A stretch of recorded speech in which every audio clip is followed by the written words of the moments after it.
Paranormal King Radio Network at ParanormalKing.com.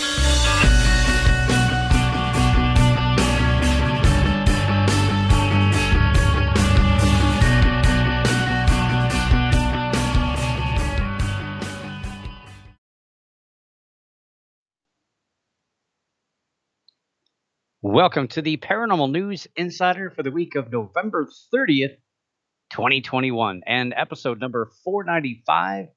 And this is your host, Dr. Brian D. Parsons, and we are live on the Paranormal King Radio Network at ParanormalKing.com. And yes, we are back. It's been a little while. Been out for, over a month. Didn't plan on it, just kind of happened. I took a week off after my Westerville Public Library appearance. I was out there on a Monday night and then canceled, pretty much just didn't do a show that Tuesday. I planned on coming back the next Tuesday, but unfortunately, I don't get to pay the bills from this show or the 6 books that I've published. Money doesn't come from working in the paranormal. So my job pretty much demanded that I work overnights for that for a few weeks, actually, leading up to pretty much Black Friday sales. So I work in e-commerce, which is this is the time of the year for that, and so spend a lot of hours working, and unfortunately, starting at 8 o'clock during every single Tuesday. So not cool, not fun. Not fun to stay up all night unless I want to do it. It's different when you're working, I guess. But I do I am a night owl. I do like to stay up late, but not working. It's not fun. So October 29th, I was a Friday, I believe. I appeared on a radio station, 94 Rock, out of Albuquerque, New Mexico. I was invited to appear along with Benjamin Radford, and that was a lot of fun, talking ghosts, paranormal things. Of course, leading up to Halloween, that's the busy season, the silly season for those of us involved in the paranormal. So pretty much only 2 appearances this year. It's pretty thin. And I made a comment in the chat room about this will be the first year I can remember that I've never left the state of Ohio, which is crazy. I mean, at least I'll venture over to Pennsylvania, go kayaking or hiking or backpacking or something. But not this year. I didn't leave. 2020, I traveled pre-pandemic. I was out in Arizona. It's when I first saw, this is in January, late January, saw people with masks on for the first time. Didn't know it was coming. And the world shut down. So yeah, no traveling this year, which really stinks. But we're back this week. We got a little bit of catching up to do with some old news. Not going to rehash everything that happened over the course of the last month, but we do have some big news that occurred just within the last few days, the last week or so, that we'll catch up on.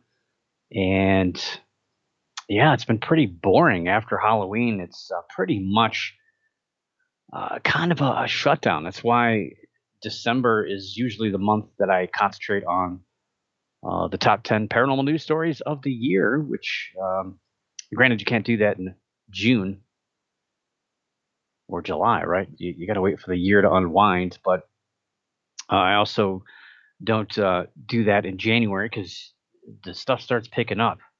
And last year we learned our lesson. I learned my lesson. I started crafting the top 10 about mid-November. And then we had the monolith story. You guys remember that? The monolith appearing all over the world. And then the Arecibo telescope down in Arecibo, Puerto Rico collapsed. So things can happen whenever.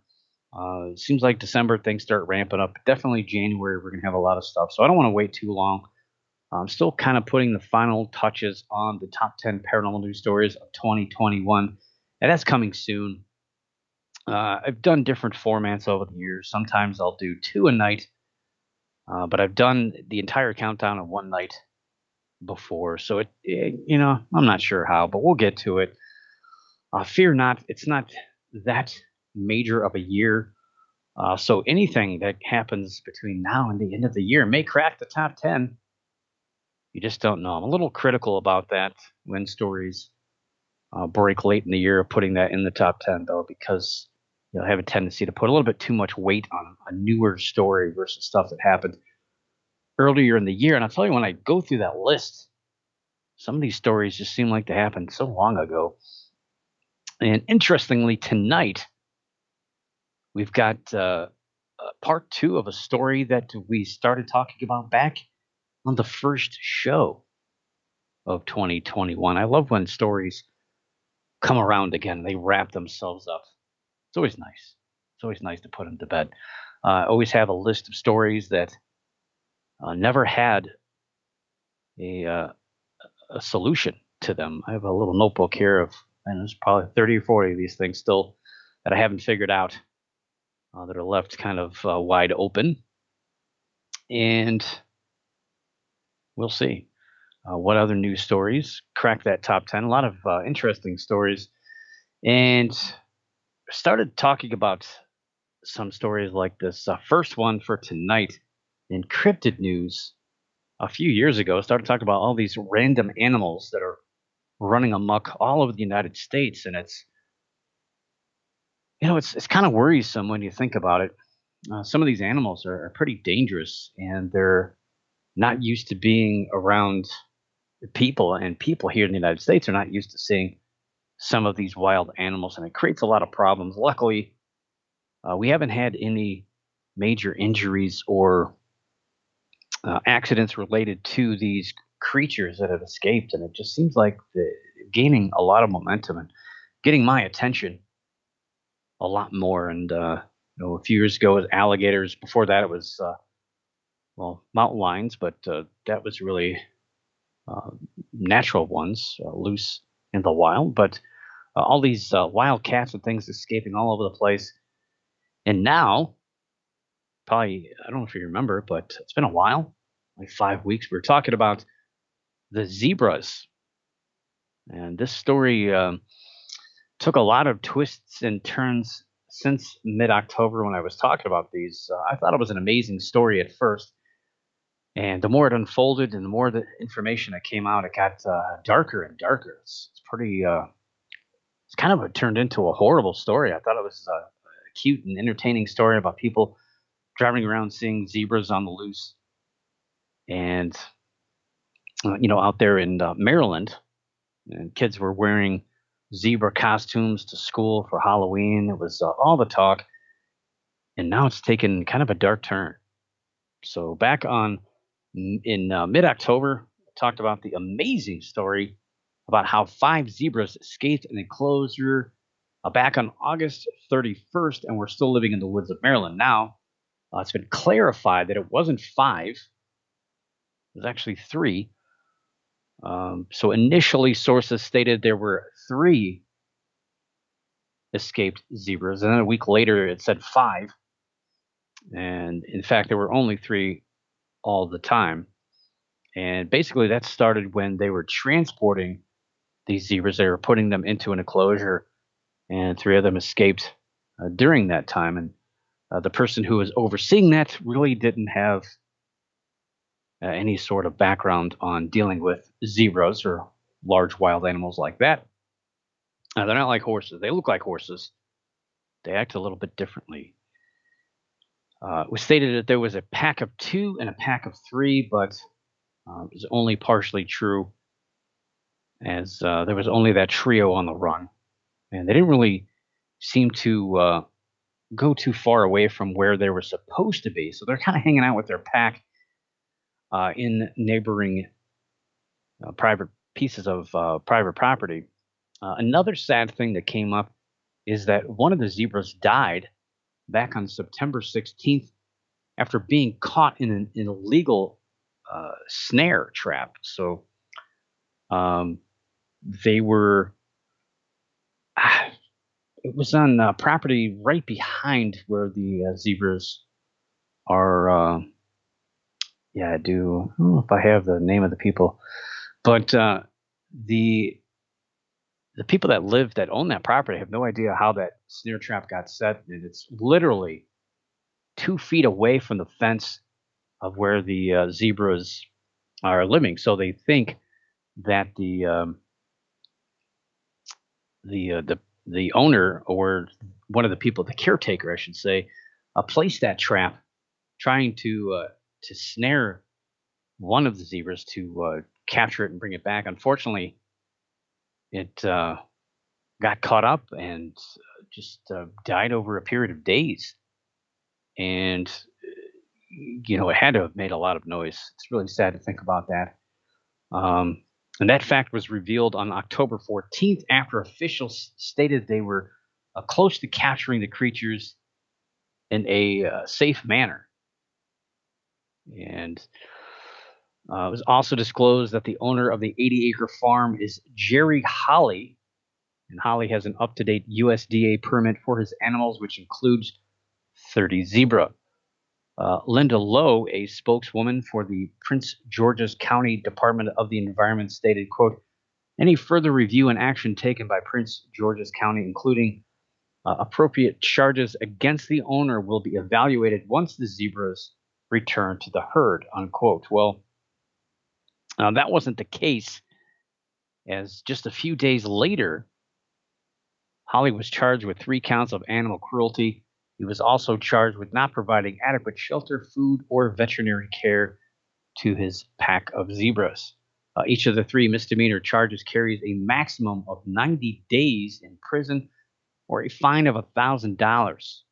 The charges were filed on October 20th, and court documents filed the previous day state the dead zebra was, quote, caught in a snare within 2 feet of the fence line, directly beside the fenced enclosure where the other 36 zebras were being held, unquote. And police also added that, quote, the animal should have been seen or heard while it was dying from being caught in the snare if the caretaker had attended to the zebras in the fenced enclosure, and most likely died of dehydration after a period of a few days struggling in the trap, unquote. Those snares are illegal in Maryland for any type of animal. As far as I know, I don't know their hunting regulations that closely, because I know you can use snares for certain animals at certain times of the year, but probably not for zebras. In the middle of, well, I guess that was the fall, but still, this is September. So, my goodness. And if it can trap a zebra, what would it have done to a deer or a smaller animal, somebody's dog, for that matter, being curious about zebras? I know I would have wanted to go see those. I know if I was walking through there, that would not be very very good. Granted, hopefully I would have my cell phone and call for help, but probably lose my leg in the process. Holly's exotic animal breeding business has been cited by the U.S. Department of Agriculture for over 100 violations of the Animal Welfare Act, with his 2 properties that he has, one in Upper Marlboro, Maryland, where the zebras are being held, as well as one in Florida. The Florida one apparently is really heavily fined, a lot. He's been cited 240 times in 17 years for various wildlife violations. Again, most of them coming in Florida, which I think that's where he lives. I don't know why he has property in Maryland, or why you're, you know, got 40 zebra, well, down to 36 now. In addition to the zebra caught in an illegal trap, another dead zebra was spotted by a news helicopter, which tipped off county investigators, and it led to this investigation. So, 2 zebras are still on the loose, and they I don't have all that information looking here, but the neighbors that live behind them have been documenting their sightings, and these zebras are actually on their property, and they're trying to get money put together to capture them humanely. And initially, they wanted to help return them to the to the herd because that seems like that's the right thing to do. But then all of these investigations coming forward and all the violations and all this other dark stuff about another zebra being killed has come forward. So now they're trying to get money raised to help get these zebra taken to a much better location so they can be safe and taken care of more appropriately than these poor zebras in Maryland.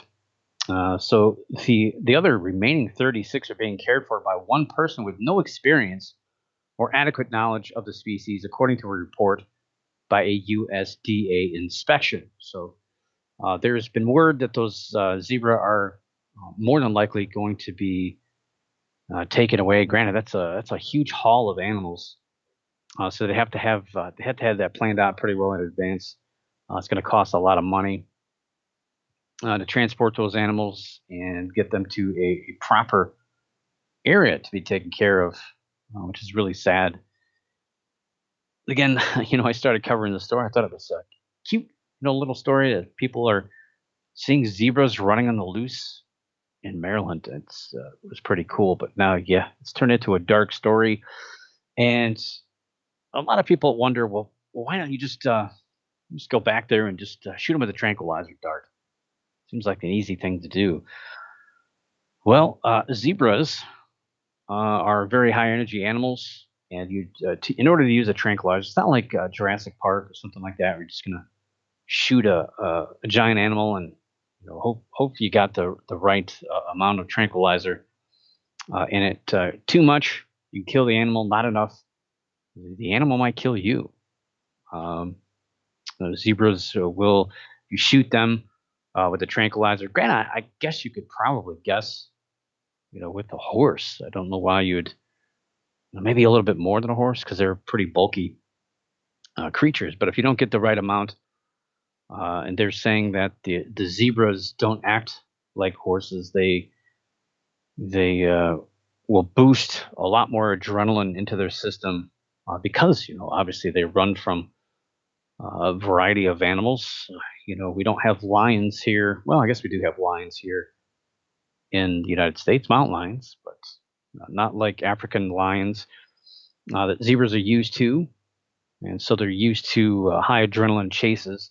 So if they're shot with a tranquilizer dart, there's a chance that they could run amok. It could cause harm to themselves or bystanders.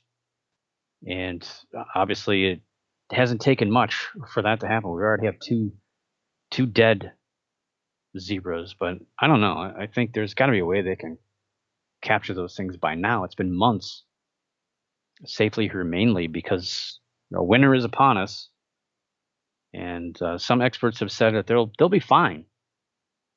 But the USDA has cited the farm for not providing adequate shelter. So you wonder if they will be fine. And the neighbors that I mentioned, they've been feeding the zebras hay. They've been putting hay down for them, so they're getting food at least. But hopefully, they're able to capture these animals and get them out of that area, get them somewhere safer. It's a really kind of a sad story when you think about it, but hopefully, it will have a much better ending to it.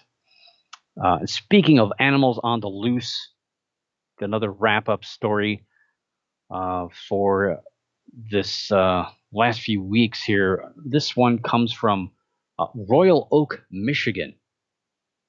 And once again, the delicate balance of protecting neighborhoods, the environment, as well as the rights of pet owners has come into the spotlight.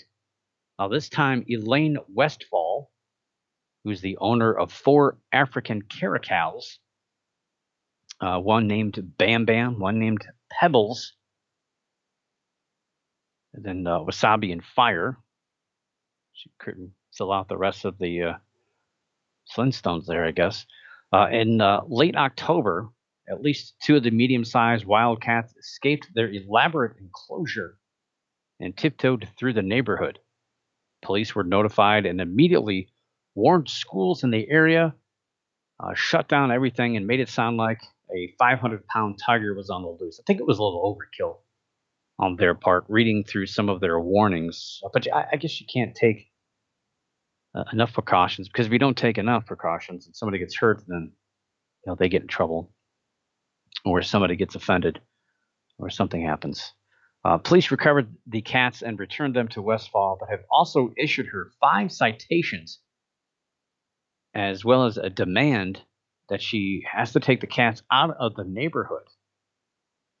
Caracals are similar looking to servals, but have a kind of a uniformed colored coat. Servals have the spots. Caracals also have those.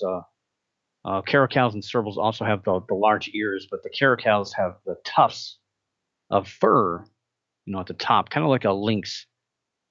You ever seen the lynx? You can look. There's some dog food, I think, that has the lynx on it. It's got those long little hairs coming up on the ears, the tops of the ears. Caracals are also quick runners. They got those long legs, and they're a little shorter than servals, but they're stockier, and they can weigh up to 50 pounds. 50 pounds. It's pretty big for a cat.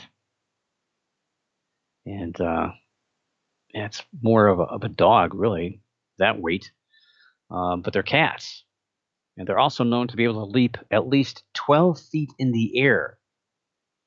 And just like the serval, they're escape artists. And that's why we keep hearing about these escaped caracals and servals, because they're escape artists. They're not used to being enclosed like this. They're wild animals, and they'll act that way, even though they're cute. And you can go and buy them at pet stores and stuff. You can buy them online. They're wild animals, and they'll act as such. Um, but a lot of people want to keep them as pets, and they think people are under the impression that just because I can love and care for an animal, that I'm going to make it less wild. Well, that's not true. They're wild animals, and house cats really haven't changed too much. They're still wild animals, as anybody who has a cat probably knows. If you let it loose in the garage or outside around your house, they'll come back with a gift. Here's a little mouse for you. So the hunting doesn't go away. You don't see dogs run through the neighborhood and attack and kill prey, or attacking deer or anything like that. You don't see that. But cats, it's hard to take that natural instinct of killing or wanting to roam out of a cat. They're a little different than dogs. Westfall states she has spent at least $50,000 purchasing the cats from Africa and Florida, as well as creating the elaborate enclosures in her backyard and garage, which obviously aren't elaborate enough. And she's now terrified that police will come to her house and confiscate the cats, and she's got nowhere to send them, as they're not like regular house cats. But again, she was ordered by the chief of police to get her cats out of the city and given 5 citations. And she has transported the cats to the Indian Creek Zoo, although her attorney states she's got a right to keep the cats. There's no ordinance to this. There's no laws or any regulations in regard to owning a caracal, which is confusing given the order. But police state that the cats have escaped at least twice before, and it's caused a lot of issues. And she obviously is a little overwhelmed by these 4 cats that. Every street has a crazy cat lady. But this is a really crazy cat lady. Royal Oak is currently conducting a study to determine what to do prior to solidifying any sort of ordinance on non-exotic animals. And this has been an ongoing issue in a lot of states, a lot of cities, with these caracals and servals, especially with the savanna cats, which attempts to take a little bit of wildness out of it, and it creates a kind of a loophole in an exotic animal law, because you're injecting, house cat DNA into these creatures to try to keep them really from being regulated as an exotic animal, although they still pretty much act about the same. Unless you really put a lot of DNA into it and kind of drowned out the wildness out of the cat. But it takes a while, and it's not like a dog where with the dog proper training and care, you can keep a dog from being violent or doing bad things. But cats are cats, and breeds are going to act certain ways, unlike dogs. People will always say, "Well, pit bulls are dangerous." No, it's the owners of pit bulls who are dangerous, who train them to do things that they shouldn't be doing. But the dog breed, in and of itself, are they're dangerous with their kisses, is what they are, and they're very loving and obedient creatures, and that's their downfall. They're very obedient, so when the owner teaches them to do things that they shouldn't be doing, they'll do it because that's what they're trained to do. Again, unlike cats, cats do what they want to do, and they're very close to their wild ties, and they don't really domesticate very well. They've pretty much domesticated themselves, and we can't really change that. So we'll see.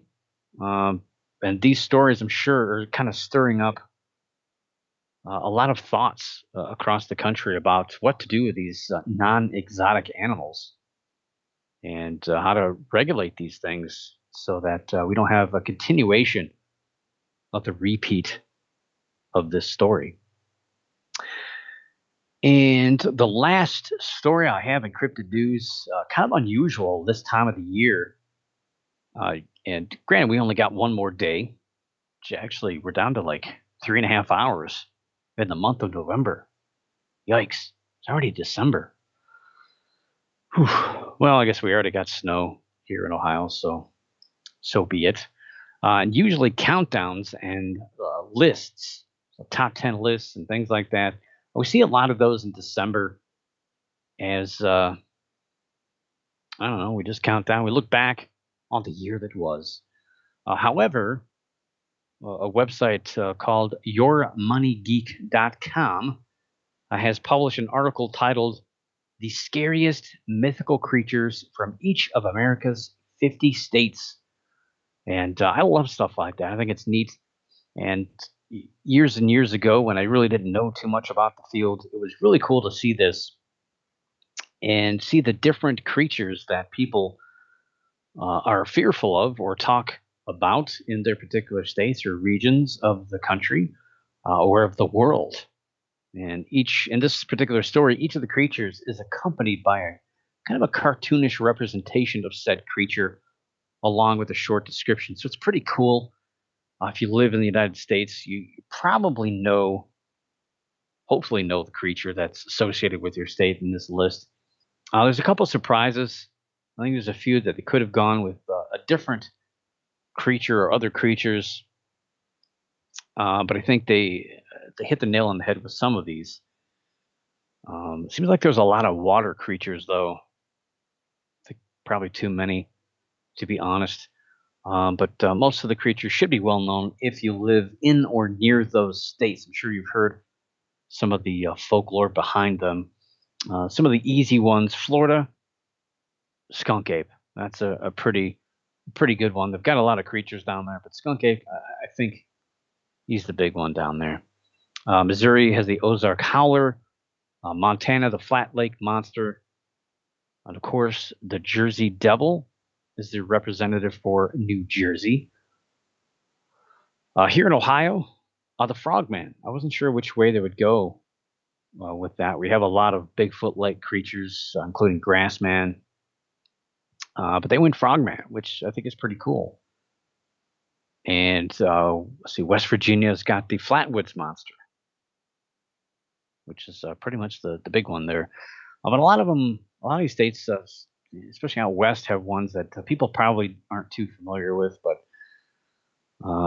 common, pretty common. I don't think there was any that I haven't heard of. But again, I was kind of surprised by some which are lesser known.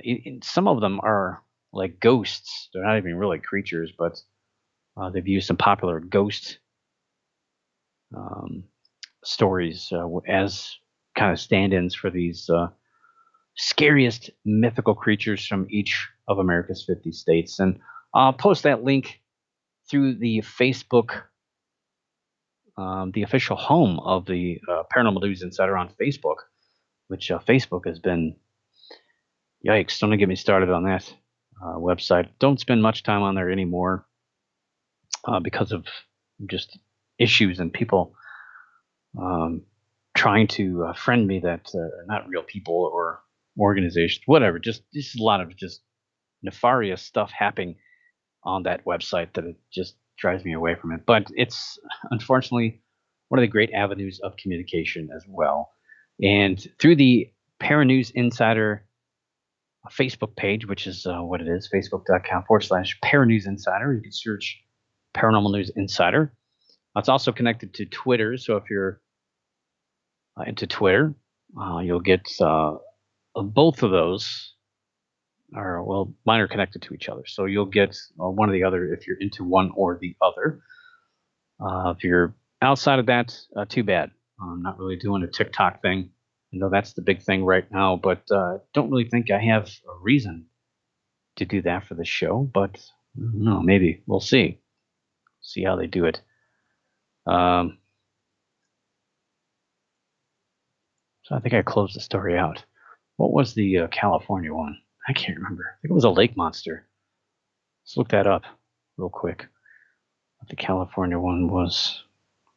But yeah, that's your cryptid news for this week. We got some big UFO stuff that's unwinding. I'm looking up California. What was the California? Oh, Tahoe Tessie was California's creature. Kind of looks like the Loch Ness monster. Tahoe Tessie. Yeah, I guess they have. I know they have a museum down there for that thing. But yeah, I don't know how big it is outside of Lake Tahoe. But Tahoe Tessie, your California creature. Yikes! Thought California's got a lot. Maybe Arnold Schwarzenegger is in the running to be one of the scariest mythical creatures. Anyway, we're gonna head to UFO news for the week, and probably one of the bigger stories outside of all the politics surrounding UFOs this year occurred in southern France. I kind of watched this one unfold over a few days' time. You knew it was coming. You knew it was going to unfold, and it was knew it was a hoax. I didn't think it would be a big deal, but it ended up being kind of a big deal in France and Europe. They're really talking about this quite a bit. So there was a number of UFO sightings in southern France. Granted, they called them OVNIs over there in Spain, France, Portugal, some of those European countries. OVNI, because of the way they talk over there. Anyway, it alarmed the public. People were worried. Some people were flipped out about this, and they were on high alert. The media was carrying stories on this every single night as they covered this unfolding story.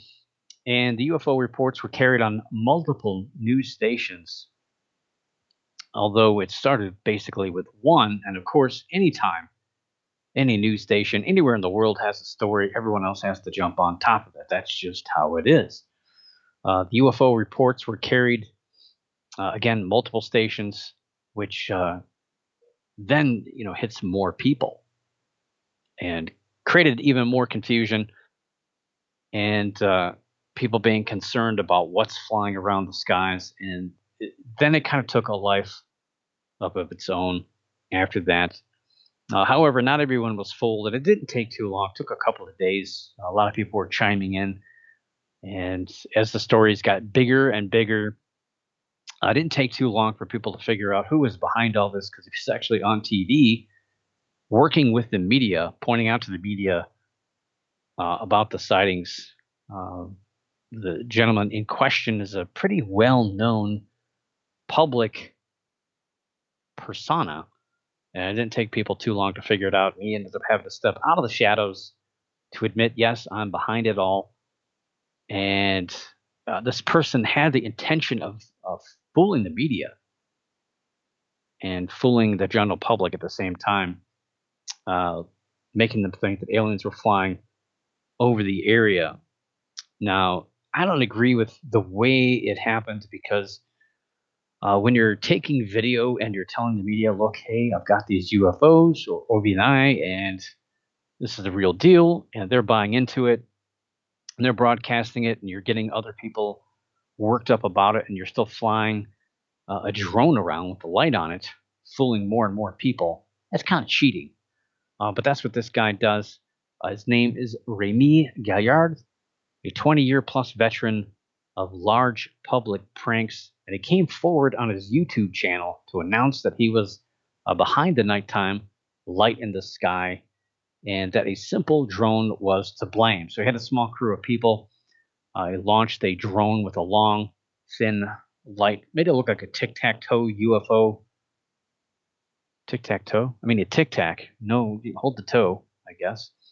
A little tic tac UFO flying to the sky. And after he put up a video on through the media, then of course, as he flew it pretty much the same time every night in different areas of southern France, people also began to step forward with video. And of course, you're causing public panic that way, I think. And of course, people are on the lookout for it. And the media. So it used to be the media would research things and investigate things. They don't really do that anymore. They don't care about that. They just all they care about is putting something that's happening out in front of the general public, and they don't care what it causes. Their thing is to sell um, advertising slots. They don't care about the news. They don't care about the truth. They just care about selling advertising slots. If you got a car dealership, we want you on board. You're selling insurance, we want you on board. And whatever we got to do to get as many viewers to watch our news show, which is just people out there writing stuff down or texting it in and saying, hey, this is the story. Here's a video. I'll go ahead and put it on there. I don't care about getting to the truth. And so fooling the media is pretty easy to do. I don't see why he's celebrating that. It's not that big of a deal, I don't think. But yeah, he just used a drone and he wedged his way into the media. Now, Gaillard has been a controversial prankster in France, doing things from wearing various video game and animal costumes to sneaking into the FIVB France World League Championship team photo just days after their win in Serbia in 2015. And most of his pranks are the hidden camera style of thing. I basically think he's just a YouTube persona. I don't know why they call those people influencers. I think that's a silly thing to call them. He once dressed as a giant pigeon. Yes, a giant pigeon, and stood on top of a car wash. Well, you wash your car, and the pigeons, well, they dirty them up, I guess. So that was a really funny prank. And his latest prank also included he used a giant UFO. Didn't look that real. You could barely fit inside of it. He would wear a little costume and he'd come out of the UFO while it was parked in the middle of a road in various places in France to prank people. He had one scene where he was trying to allure a cow into the UFO. He tried to get towed. And another one, the tow truck driver took off like, you're crazy. He tried to fuel up his UFO on an active airstrip, which they sent the fire brigade out after him. So people aren't happy with him. But the big thing he did was flying the drone at night with a bright light underneath in an attempt to scare people into thinking they saw a UFO. Not funny. And so, yeah, he just tried to prank the media, which, again, isn't that hard to do. But if you're going to create a UFO and park it in the middle of the road here, don't do it in the United States because we'll probably just drive right through it and destroy your little paper mache project. And you'll probably get arrested. But I don't think it was funny, but it's one thing if you're just going to fly that thing around and the reports start up on their own, but it's another if you're going to actively submit this to the media and have them come out and have them witness this because they don't care. It's just if it's a cool story, they're going to put it on there and get the media all fired up about it. Now, what happened to him? I don't know. I don't really didn't really follow that story that well. Just after this is pretty much all the reporting. I don't think he got into too much trouble, although, like I said, the fire brigade got involved at the airport prank. I'm sure he's gotten a lot of warnings, but he's not new. He's been doing this for over 20 years, so I'm sure local authorities are pretty well aware of this guy and his so-called funny pranks of dressing up as costume characters. He does a lot of like video game characters. So he's got a little go kart. I'll drive around as Mario Kart. I mean, I guess some of it's kind of funny, but I don't know. It's kind of stupid at the same time. It's just an attention seeker. Um, but trying to fool people into seeing UFOs, I think that's you're dealing with fear on a different level, other than somebody seeing a guy in a costume walking around in the streets. Um, yeah, I think it's a little different. But anyway, it's all over now. Unfortunately, whenever you have a story like that that gets big, somebody else takes it on and somebody else tries to do it. Now, I think what he did is in reaction to a story we talked about a few months ago about a similar incident, but it wasn't as worldwide, I guess. But yeah, it's not hard to fool the press, not hard to fool the media, but you got to be careful what you do with the general public. But the big story in UFOs this week, it's kind of a confusing story because there's a couple different angles, a couple different sides to this, and we kind of knew this was coming ever since June of this year. Then, of course, September they were talking about creating a new task force behind this.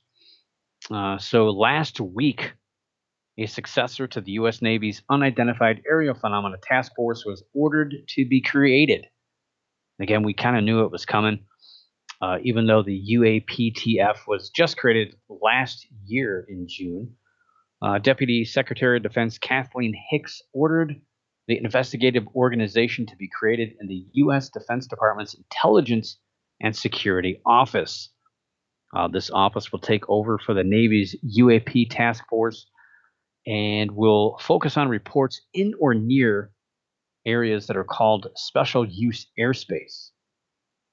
So that's areas that are restricted to general aviation due to secure areas such as military bases or exercises. This leads to focus on reports where the fear isn't little green men flying spaceships, but instead technology of rival countries, or even what I think is private industries here in the United States that is unknown to U.S. military or even scientists. Yeah, I think our own people are spying on our own government. That's kind of what I think is going on here, too. The new office will be dubbed the Airborne Object Identification and Management Synchronization Group. That's a mouthful. AOIMSG. And I think it used to create acronyms by taking a cool word that had a couple of things in it, just kind of filling in the letters. Now they just kind of create stuff. And I don't know, it just sounds horrible. And they're going to be supervised, talking about horrible acronyms, they're going to be supervised by the AOI MEXEC. I don't even know how you say that. OIMEX? I don't know. But that's the Airborne Object Identification and Management Executive Council. Why even do it? Why even do I don't know. Well, that's going to look snazzy on a letterhead for sure, but probably not so cool on a T-shirt. I hate to work in that. I mean, I wouldn't mind working in that organization, but yeah, I wouldn't want to wear a T-shirt with that on it for sure. The office will be overseen by a panel of military and intelligence community experts. In other words, when you're saying a panel of military and intelligence community experts, that pretty much means people have no idea what the heck they're talking about and have no clue how to identify logical solutions, and only people who will continue to redact information from the general public and continue to ask money for further research and documentation. And all that money, yeah, it's all about money. It's just going to get funneled into other things.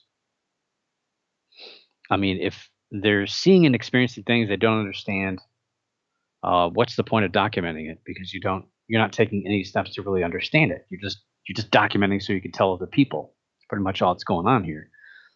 So it's confusing.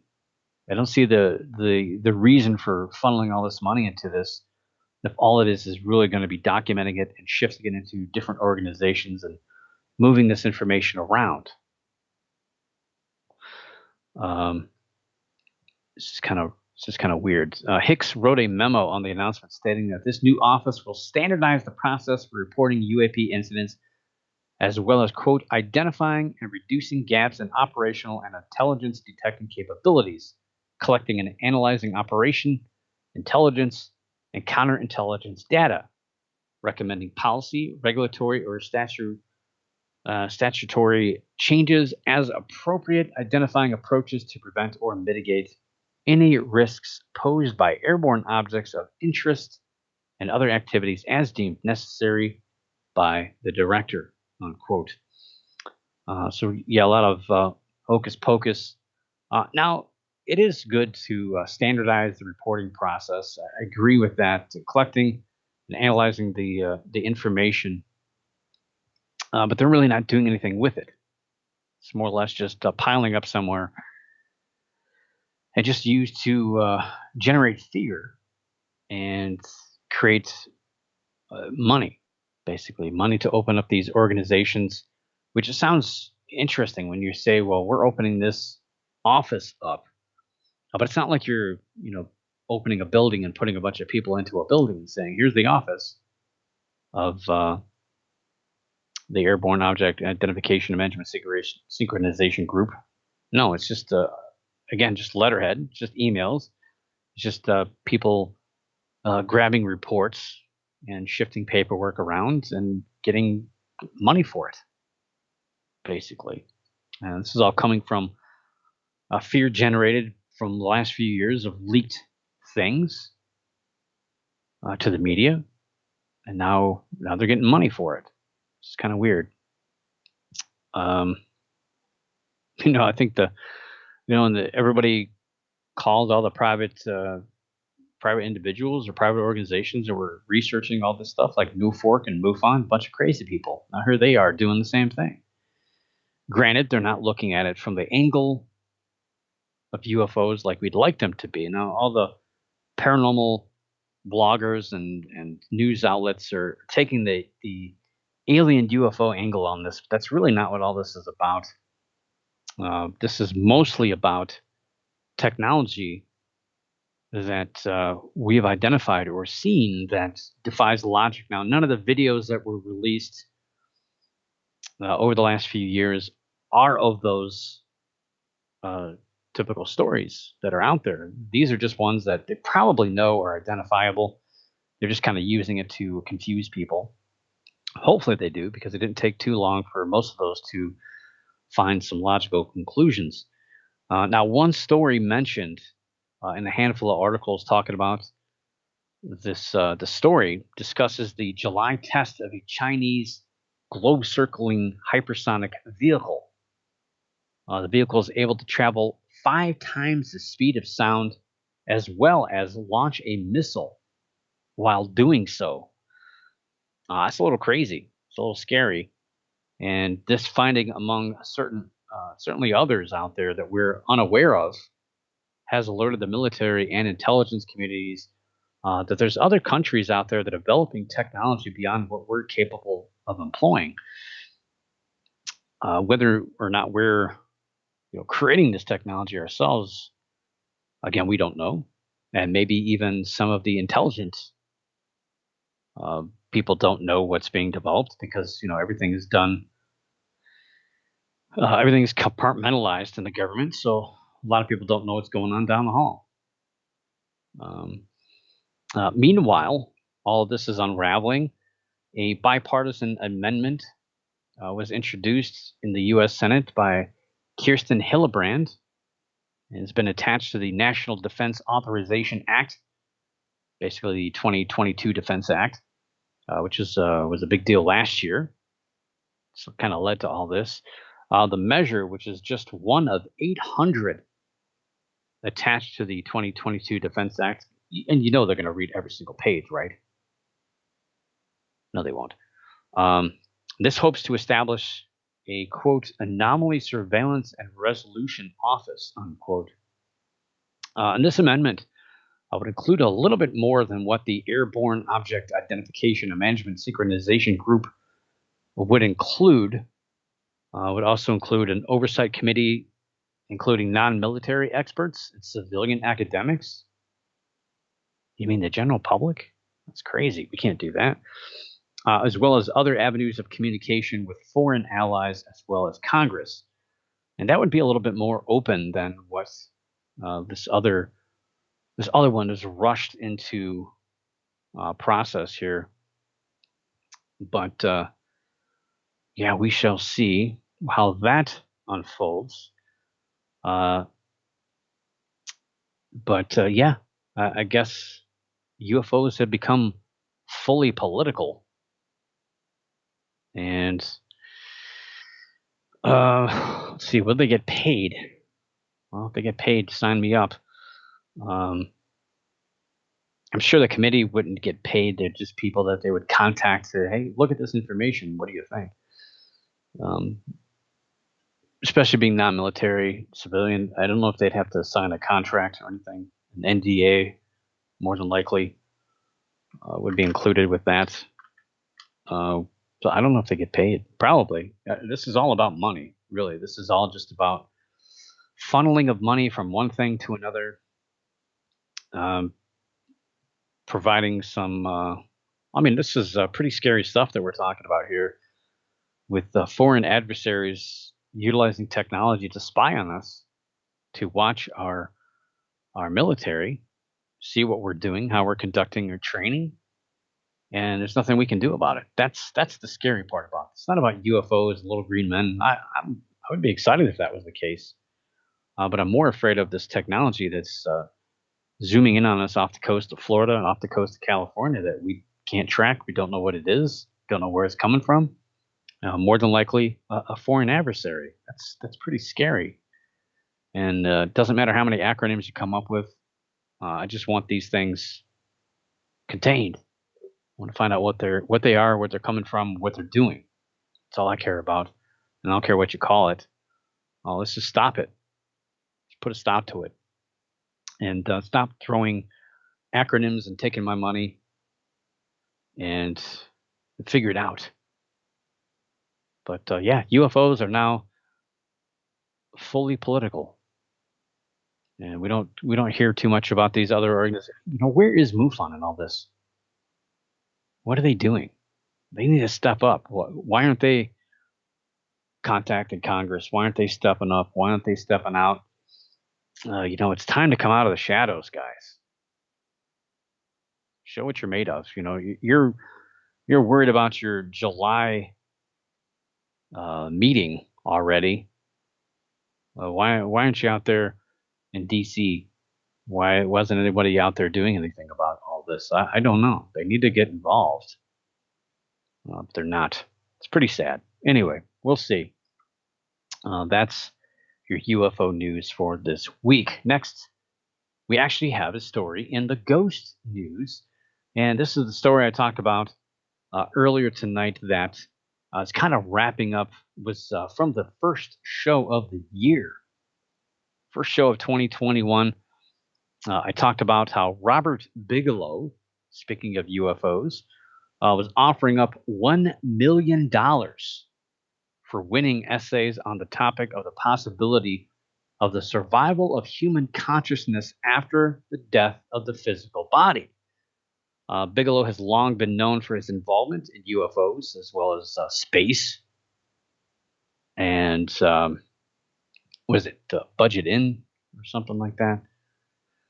He's made a lot of money, and he's been trying to get involved in all these strange paranormal topics over the last few years. But with the passing of his wife Diane last year, after 55 years of marriage, as well as his son and sadly, ultimately his grandson, both committed suicide many years ago.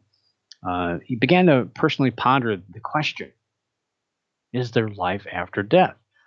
He eventually founded the Bigelow Institute for Consciousness Studies, BICS. Now, that's a cool acronym I can get behind, um, to hopefully advance research on what exists as far as an afterlife. He's personally convinced that consciousness does, in fact, survive the death of the body. Now, there was a contest launched in January, and it was set to end on August 1st. And participants had to submit a 25,000 word thesis on the theme of the quote possibility of survival of human consciousness beyond bodily death, unquote. A panel of experts would then evaluate the papers and select three winners. And the first place winner would receive $500,000, second $300,000, and third $150,000. Now, my biggest fear was, um,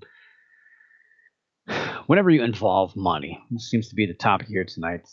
You you may not get the quality, I guess, but maybe it takes that. Maybe it takes a financial reward to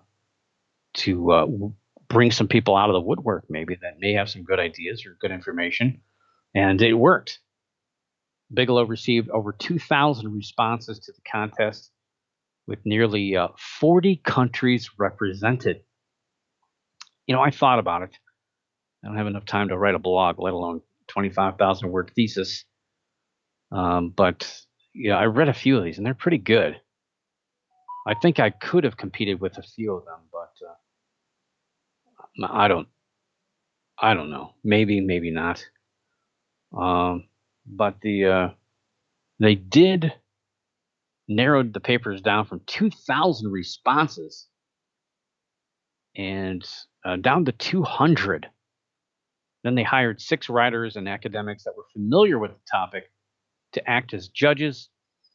While the original intent was to award 3 winners, the judges got with Bigelow, and they just decided that there's just so many high quality proposals that they opted to award 29 essays as winners, with the last 15 being honorable mentions.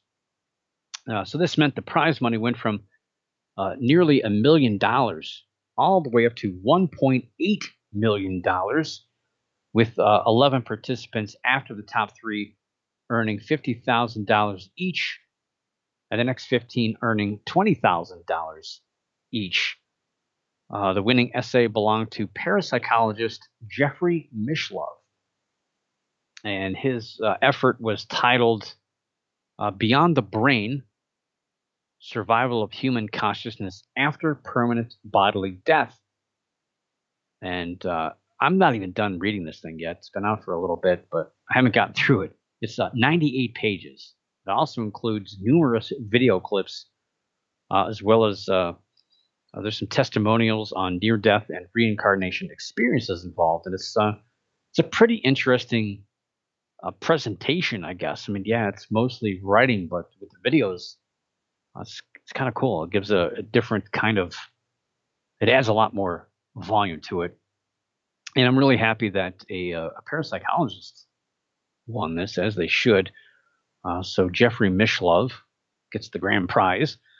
Out of all the essays, most of them are doctors or people are.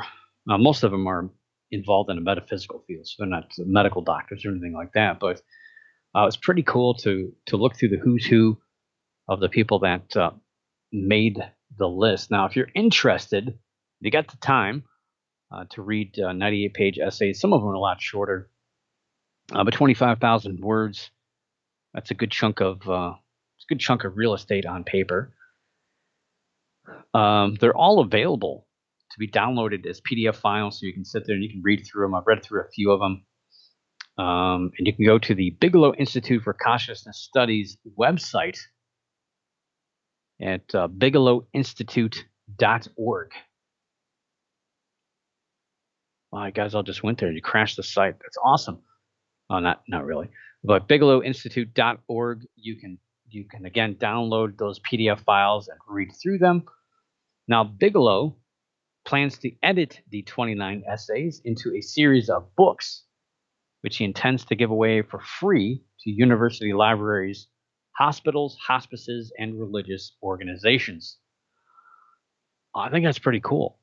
And you don't hear too much about consciousness studies at all, pretty much, let alone much in the way of anything consciousness studies, other than um, people trying to hawk books or videos or video channels and things like that. But I think this is well lauded, even if this is an attempt to personally understand what's going on with his loved ones. I think it's generated a lot of interest, and it's unfortunate this story isn't as big as it should be.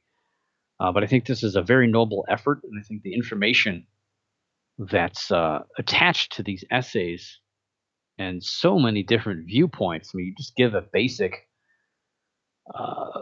topic like that and let people go crazy, and there's a lot of angles that I've looked at on this. Um, Obviously, there's a lot of stuff that borders each other, but there's a lot of different angles that people took with us, and I think that's why it made it so difficult to narrow down to just the top three, and they ended up having to choose 29. But great reads, and yeah, maybe I don't know. I'll have to break them all down a little bit more. I guess I don't know, but I still got to get through Jeffrey's 98 pages and his videos. But great story. Probably one of the best stories out of the ghost field I've read in a long, long time. And with that, yeah, I mean, there's no, okay, so let me put it to you this way. Yeah, it's basically opinions. It's basically perspective. There's not really a whole lot of scientific work behind it. Unfortunately, we haven't heard much in the way of scientists looking at consciousness too much. There are some stories out there. There's been some new technologies in the last few years, but yeah, this is pretty much all. Um, what am I trying to say? Subjective for the most part here, but still, it kind of jars your memory or jars your mind, I should say, a little bit on the topic and gets you thinking about things. But yeah, it doesn't provide any solid solutions to anything, but still need to read, still need to look through everything. And with that, we've come to a close for tonight's show. I will have a show next week. Don't fear, I won't take another month and a half off. I'll be back, and I will see you next week. But for now, keep your eyes in the skies, your ears in the woods, the hair standing on the back of your neck, and always keep your mind slightly ajar. And above all else, don't stop believing. For the Paranormal News Insider, this is Dr. Brian D. Parsons reporting.